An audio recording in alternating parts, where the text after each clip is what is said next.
Good morning, fabulous humans. This is Susan from the Atheopagan Media Team, and I'm here this morning to share my morning ritual with you. It's a little bit noisy out here today. There's some construction down the street at one of the buildings down the street, and I thought about recording a different day, but I feel like that kind of fits in with the theme that I want to dovetail into my morning practice, which is being flexible with your daily practice. And for me, my favorite thing to do is for my morning practice, if I can, is to sit out here on my back stoop and just be for as long as it takes me to finish this tea that I have here. And this morning it's in the low 40s, so I have a winter coat on. I have a picnic blanket folded up underneath me because it rained yesterday and last night, so my stoop is a little bit moist. And I've got all the creature comforts that a city dweller has come to enjoy, my warm tea and my dry bottom.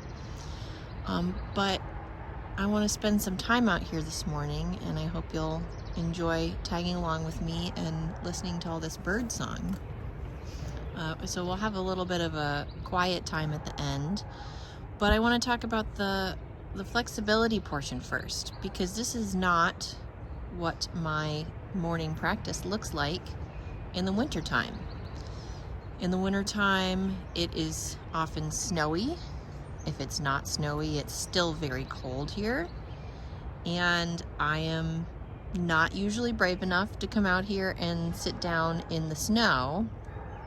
Maybe on a very special day I will make that effort, or if I want to celebrate a very particular large ritual, I would put on some snow pants to be able to do that. But for the most part, I will do this sitting inside.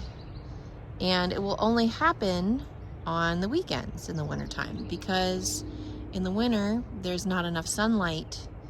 There's not any sunlight before we have to start getting everybody ready for work and for school in the mornings on weekdays.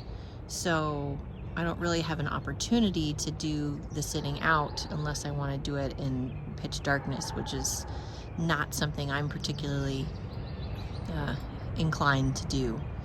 So I will have pretty much a completely different practice that involves my indoor focus and tarot, which I will still, at the end of my sit spot today, I'll go inside and maybe draw some tarot cards for the day.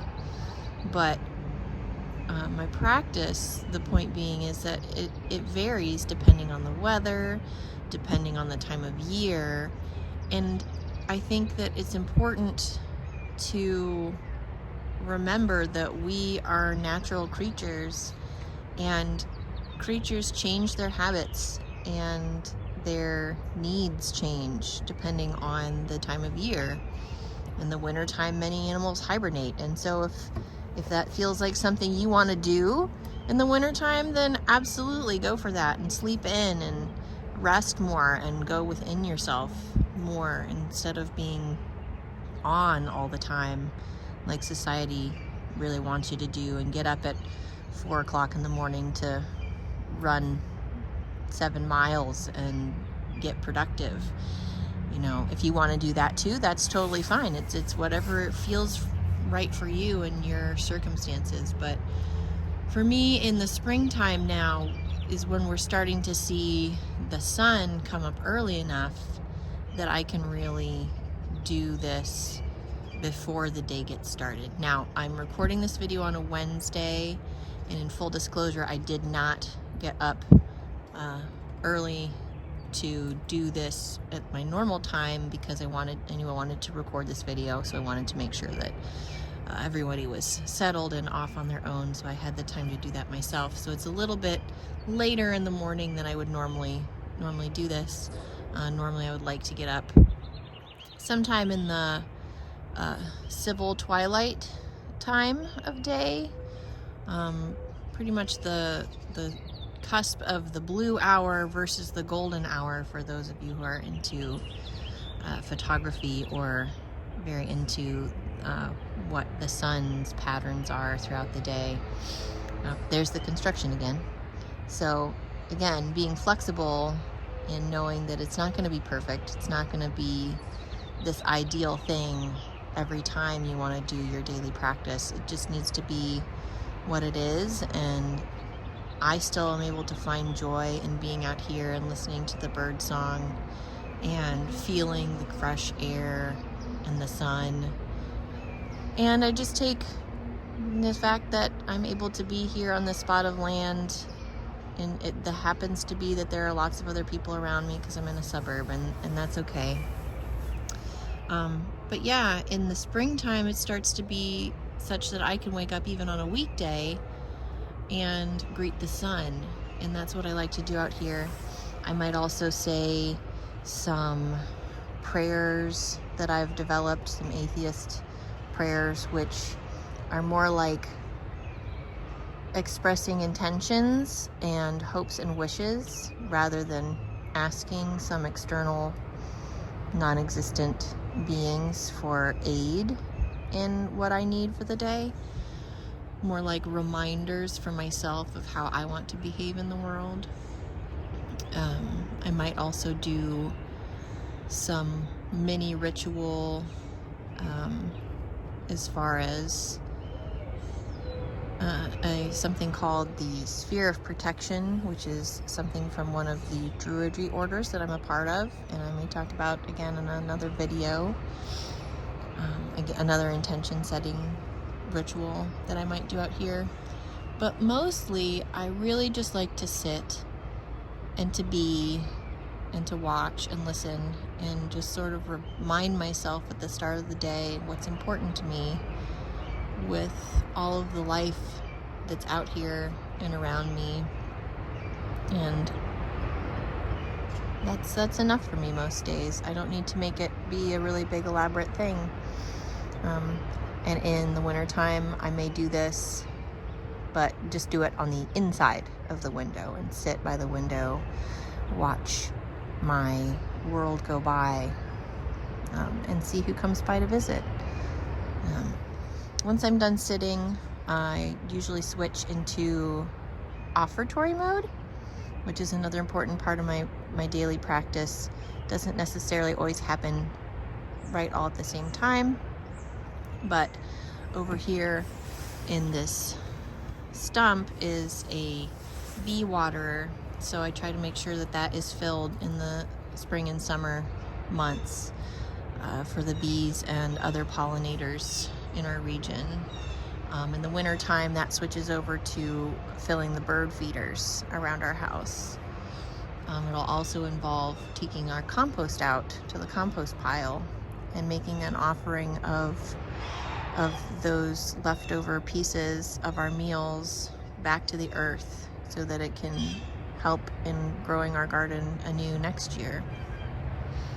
Those are the ways that I specifically remind myself to give back in the morning, or whenever it is that I happen to make that trip, and the compost pile is off here to the right. I'll show you that. So depending if it's raining or snowy, I may, put that off until later in the day when it's drier or warmer.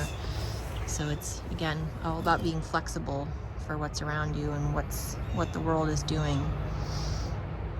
I find that often we try as humans to set things in stone and set things in plans, and I am super guilty of that myself. I'm very much a planner and very much spend a lot more time thinking about what I'm going to do than actually just doing it. And so this is a really great time for me to sit and just be and not plan and just listen. I don't know if any of you have been able to see it, but I've already seen a pair of goldfinches come by this morning. There's lots of blue jays today, and a mourning dove just came by. It's really surprising once you sit down and look how many other creatures we really share just even this small space with. So it's just a really nice way to listen. And my morning practice may look completely different from yours, but I just wanted to share that this is one option. It doesn't need to be huge and elaborate and full of formal ritual. I like to save that for special occasions when I have a lot of time. This, like I said, is just going to take me the time it takes to drink my tea and wake up a little bit. So I'm going to be quiet now and we'll stay here for a minute or so. I wish that it could be just birdsong that you're listening to, but maybe you'll find some peace in knowing that there is construction around me, and that's okay. And that's part of what we need to accept as we plan and work around our daily lives and incorporate our spirituality into our daily lives rather than keeping it separate.